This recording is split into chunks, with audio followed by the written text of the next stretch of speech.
Greetings my friends, how are you doing? This is Zed from Zed Outdoors and I hope you're having an awesome day. So this video is part of an ongoing series which is a beginner's guide to pole lathe taught by a professional green woodworker Peter Wood here at his school Greenwood Days. Now this video Peter Wood is going to be showing you start from finish how to turn a foot massager. Now in the very first video in this series Peter gave a very good grounding in terms of the lathe, the tool selection, wood selection, etc. The second video, what Peter did, he took a raw piece of green wood and he turned it into a cylinder. And from that cylinder is what we're then going to be using to then turn this foot massager. So if you haven't seen those videos, I'll put a link below. You can go check those videos out and that will bring you up to scratch now where we're now going to move forward with this particular project. So without further ado, I hope you enjoy the rest of this video.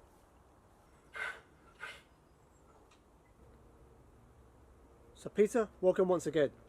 Welcome to you, Zed. So in this particular video, what are you going to be demonstrating? I've decided to get you to turn a foot massager or a hand massager, just this little bit, massages quite nicely. The reason we're going to do this is it's a good challenge if you want to learn how to use the skew chisel.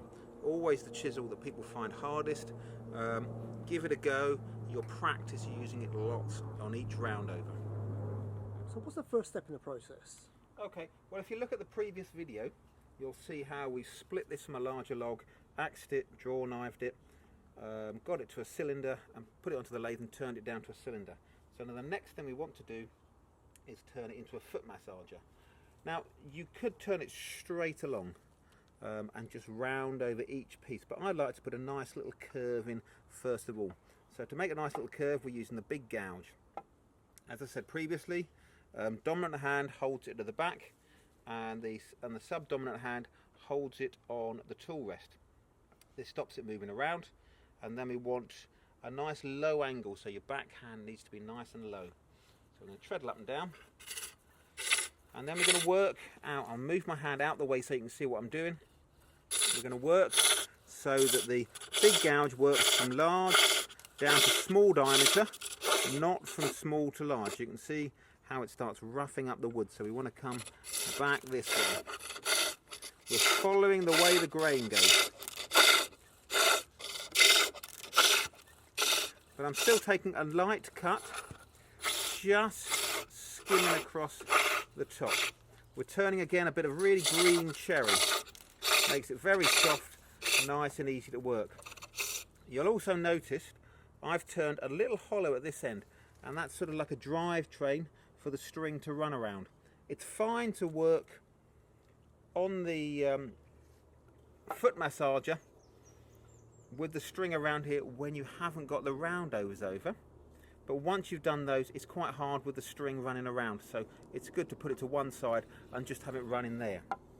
So we're going to round over at the end, so we're starting to use the big gouge and curling the wood around. You'll notice I'm trying to keep the bevel resting on the wood.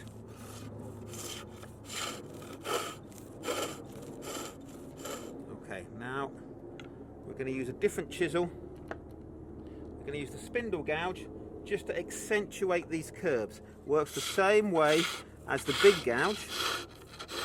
We're rubbing on the bevel and we're twisting it around so the point of the spindle gouge is pointing into the cut. And we can really round it down. That's one end, and I think we'll do the other end here. So we're going straight in, but then I'm going to hit the corners, so we have to start at the top and work it down.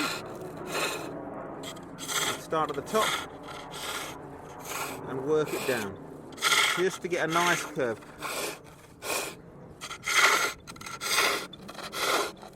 As a tip, you don't want this to be too small a diameter, otherwise it will start vibrating. You want it nice and solid.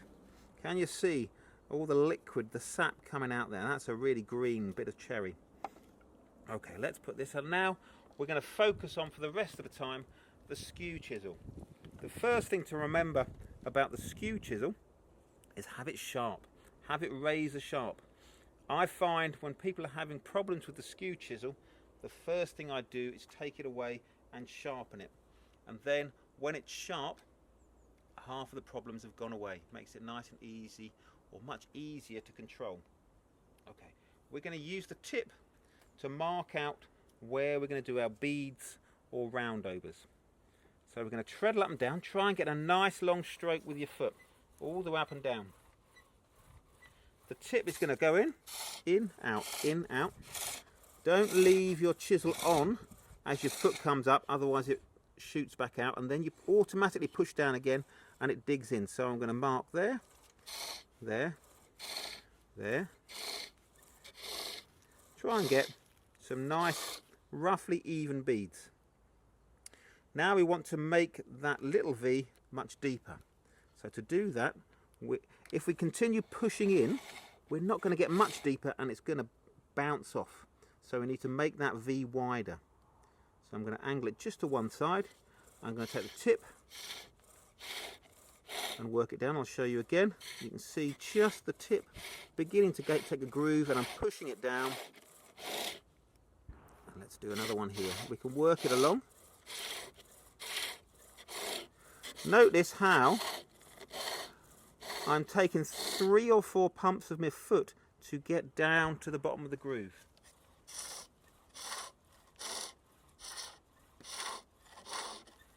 Okay, I'm going to show you the other side. So we'll then come in from the opposite side, take a little bit off, and we'll wind it a bit more, or widen it.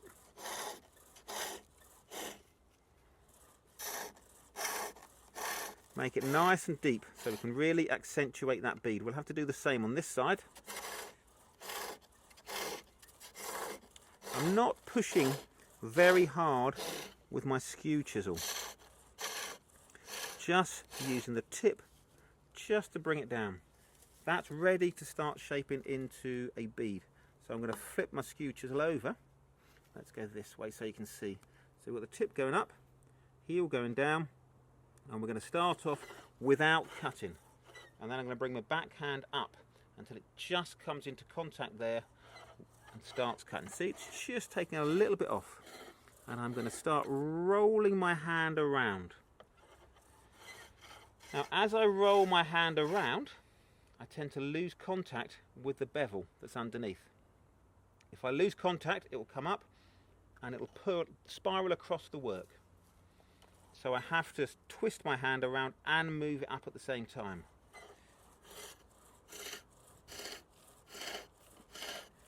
And then round I go. That's one side done. So we'll twist it over. Still want to keep contact with the bevel. So we start off taking ever such a light cut, and we'll twist it round. And then we might come back on ourselves and twist it round again.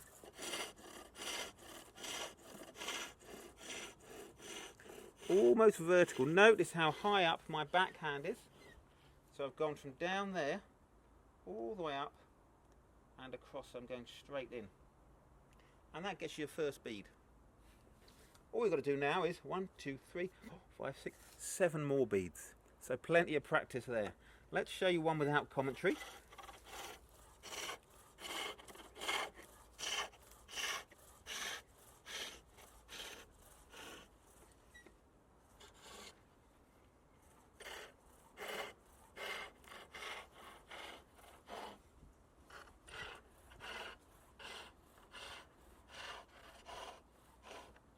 That's the second bead done.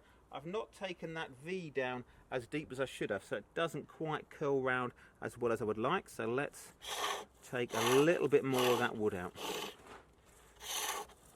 Using the tip just to bring it down there, and I can roll it back in.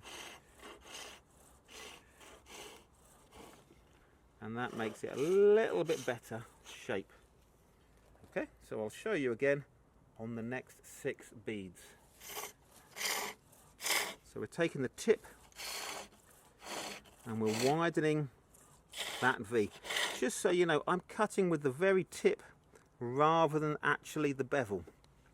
If I start cutting with the bevel, if I haven't got any support from the bevel, if I start cutting with the edge, and I haven't got support with the bevel, then it will pull across. So I've got to be ever so careful. But again, I'm taking light cuts.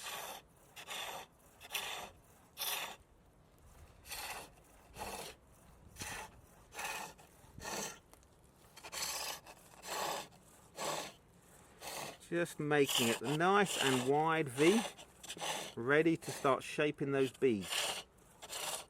So just take little cuts each time.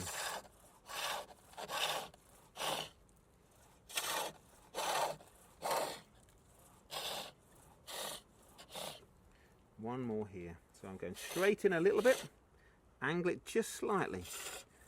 Take a little corner off. And then I'm going to take that little corner off. And then start widening the V. Notice 1, 2, 3, 4 cuts. 1, 2, 3, 4 cuts. It might be 5, it might be 6, but don't try and take it all down in one cut. As I have to remind some people on my courses, we're turning on a pole lathe, not a power lathe, so half the time it's coming back. So again, let's go from left to right, and we're going to round over half a bead on each bit. So we start off with it not cutting, bring it back, so you're bringing it back like this until it's just cutting.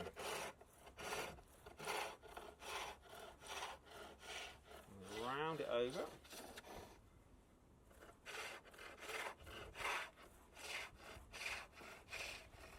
One of the keys is nice and consistent pushing with your foot.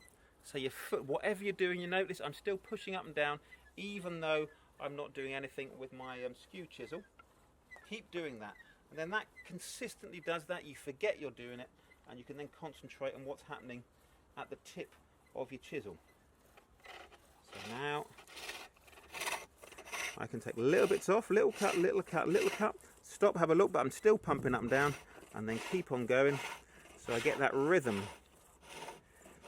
What people do is they get nervous and they start getting closer and closer, and their foot slows down until literally they get to that point and they stop just before their chisel hits the wood. Don't do that. Just push up and down with your foot and then start shaping with your chisel. And around.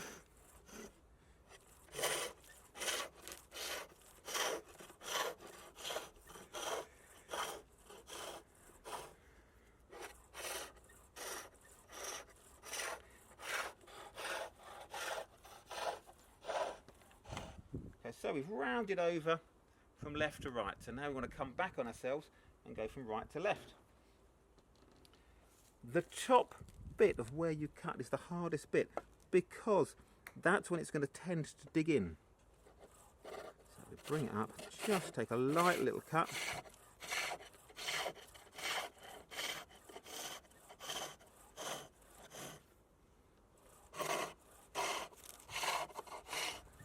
You see I'm still trying to work in the middle, but right at the end sometimes I'll put that heel in just to clean out that cut. There we go, heel goes in and cleans it out.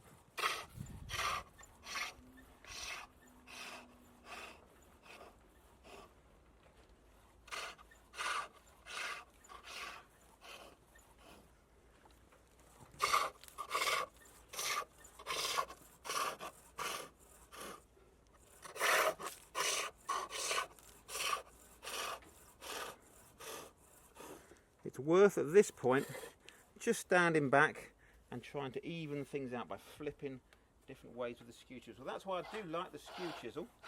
I know it's a strange thing to say for some people, but I do like the skew chisel because it's very versatile.